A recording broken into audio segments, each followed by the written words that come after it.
आपण पाहत आहात शिवभीमक्रांती महाराष्ट्र न्यूज चॅनल। कार्यकर्त्यांच्या आग्रहाखातर पाथरी विधानसभा निवडणूक लढवणारच, रंगनाथ सोळंके यांचे स्पष्टीकरण। भारतीय जनता पार्टी किसान मोर्चाचे नेते रंगनाथ सोळंके यांनी 23 ऑक्टोबर रोजी पाथरी येथील अंजली मंगल कार्यालयात कार्यकर्ता संवाद बैठकीचे आयोजन केले होते। यावेळी पाथरी, मानवत, सोनपेठ येथील कार्यकर्त्यांच्या मोठ्या संख्येने उपस्थिती होती। यावेळी रंगनाथ सोळंके यांनी या मेळाव्यात संवाद साधताना म्हणाले की 42 गाव प्रश्न या माध्यमातून शेतकऱ्याच्या पाण्याचा गंभीर प्रश्न सोडविण्यासाठी मी पुढाकार घेऊन मोठा प्रयत्न केला। शासन दरबारी सातत्याने पाठपुरावा करून जवळपास हा प्रश्न कायमच सुटला आहे। तात्काळ प्रत्यक्ष कामाला सुरुवात होणार आहे। भाजपच्या मागील वेळी मोहनफड उमेदवार असताना तब्बल 92,000 मतांनी त्यांचा विजय झाला होता। त्याच काळात या मतदारसंघात विकास झाला। नैसर्गिकदृष्ट्या ही जागा भाजपलाच मिळायला पाहिजे होती, पण तसे न झाल्याने कार्यकर्त्यांच्या आग्रहाखातर मी ही निवडणूक लढणार आणि जिंकून येणार असा विश्वासही त्यांनी यावेळी व्यक्त केला। या कार्यकर्ता संवाद बैठकीच्या माध्यमातून रंगनाथ सोळंके यांनी कार्यकर्त्यांना संबोधित केले। यावेळी मोठ्या संख्येने पाथरी, मानवत, सोनपेठ तालुक्यातील कार्यकर्ते उपस्थित होते। पाथरी विधानसभा मतदारसंघाचा शेतकरी आणि माझ्या सर्व सहकाऱ्यांचा संवाद मेळावा आज या ठिकाणी आम्ही आयोजित केला होता। मला सहकार्य करणारे सर्व शेतकरी बंधू आणि तरुण भाऊ या ठिकाणी उपस्थित होते। गेल्या वर्षभरापासून आम्ही या मतदारसंघामध्ये वाडी वस्ती तांड्यापर्यंत पोहोचण्याचा प्रयत्न केलेला आहे। या मतदारसंघातला 42 गाव संघर्ष समितीने उभा केलेला पाण्याचा लढा मतदारसंघासहित संपूर्ण परभणी जिल्ह्याला माहिती आहे। या मतदारसंघातल्या शेतकरी आणि शेती विषयातल्या प्रश्नावर आम्ही सातत्याने लढतोय। मागची विधानसभा ही भारतीय जनता पार्टीने लढवली होती। आम्हाला 92,000 मतं या ठिकाणी पडले होते। स्वाभाविकच या महायुतीमध्ये नैसर्गिकरित्या ही जागा भारतीय जनता पार्टीची असणं तो आमचा अधिकार आहे, ते स्वाभाविक आहे। म्हणून आम्ही सातत्यानं या विधानसभेमध्ये मतदारसंघाची बांधणी करतोय। शेतकऱ्यांच्या अडचणी समजून घेऊन त्या सोडवण्याचा प्रामाणिकपणाने प्रयत्न करतोय। आणि आता आपल्या सर्वांना कल्पना आहे, निवडणूक लागलेली आहे आणि गाव वस्ती तांड्यापर्यंत आम्ही पोहोचलेलो आहे। आमच्या विचाराचा मतदार आहे।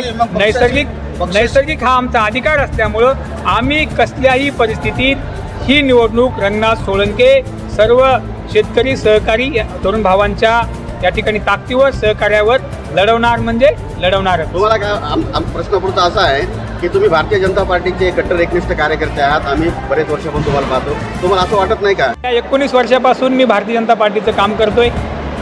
तालुका, जिल्हा, प्रदेश स्तरावर माझ्याकडे पदाधिकारी, कार्यकर्ता म्हणून वेगवेगळ्या जबाबदारी मी पार पाडतोय। पक्षाने मला भरपूर संधी दिलेली आहे आणि माझ्यासारख्या शेतकरी कुटुंबातल्या कार्यकर्त्याला यावेळेस विधानसभेची संधी मिळेल आणि या जागेवर स्वाभाविक माझा अधिकार आहे।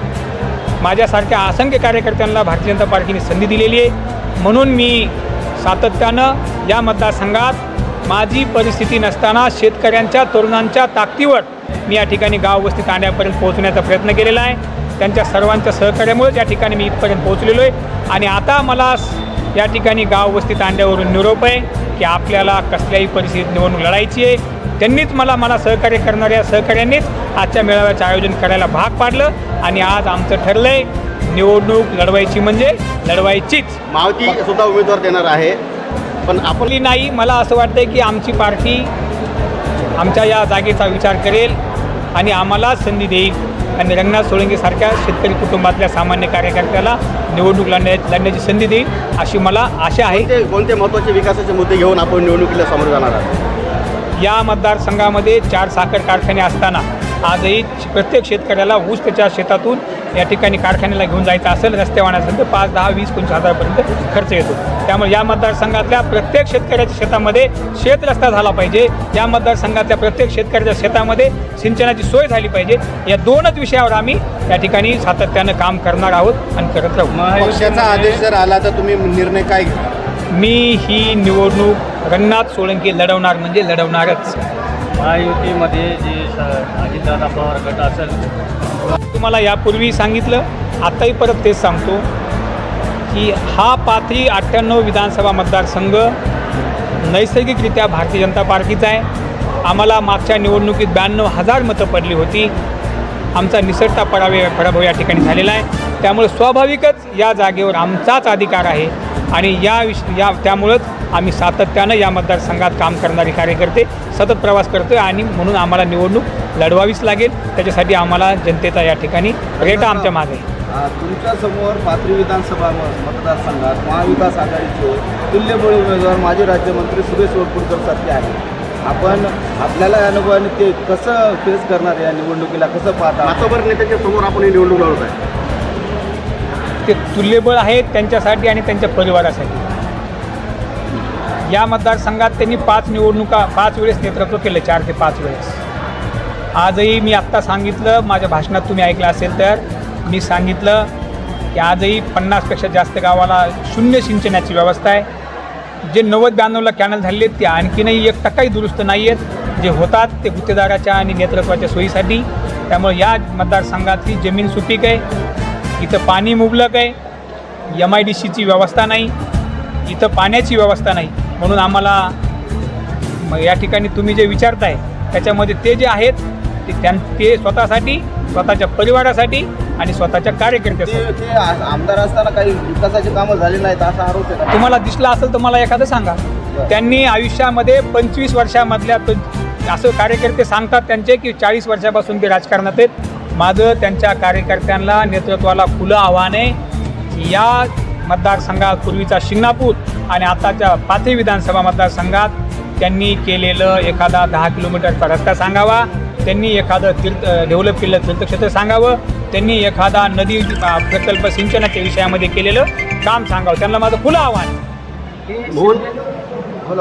माजी आमदार मोहन पड यांच्या माध्यमातून मोठा विकास भारतीय जनता पार्टीचं सरकार असताना झालेला आहे असं वाटतंय का तुम्हाला? म्हणूनच मध्ये खंडित झालेली 5 वर्षे आम्हाला कंटिन्यू करण्यासाठी, विकासाची गंगा पुन्हा वापस आणण्यासाठी आम्हाला ही निवडणूक लढवावीच लागेल. भाजपातून आपण बंडखोरी करणार?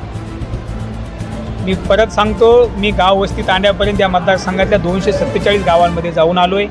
गावागावातल्या तरुणांचा, शेतकरी भावांचा आग्रह आहे की जनतेतला, कार्यकर्त्यातला या ठिकाणी उमेदवार असला पाहिजे. आणि तुम्हालाही माहीत आहे तरी मी परत सांगतो, पाथरी मतदारसंघाचा इतिहास आहे. प्रत्येक वेळेस नवीन चेहऱ्याला पाथरी मतदारसंघ संधी देतो, स्वीकारतो आणि डोक्यावर घेतो. नुकसान होईल ना तुमच्याबद्दल? मी परत सांगतो, आम्हाला निवडणूक